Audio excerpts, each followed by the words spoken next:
రారండో అమ్మమ్మ ఇంటికి. ఇదేం చెట్టో మీకు తెలుసా? పిచ్చి కోసం అంటారు. చూడండి ఎంత అందమైన పూలు వస్తున్నాయో.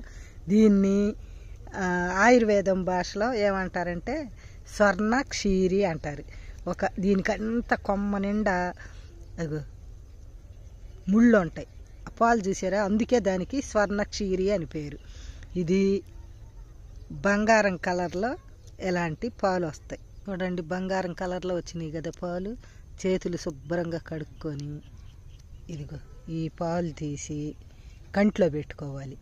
కళ్ళకి మసకలు, మళ్ళీ కళ్ళు కళ్ళకు సంబంధించిన వ్యాధులన్నీ పోతాయి అన్నట్టు. గ్లకోమాకి అసలు అంటే నీటి కాసులకి మందు లేదంటారు కదా. ఈ గనక ముందుగానే గమనించి పెట్టుకుంటే నీటి కాసులు కూడా తగ్గిపోతాయి. ఇంకా వీటి వల్ల అనేక రకమైన లాభాలు ఉన్నాయి.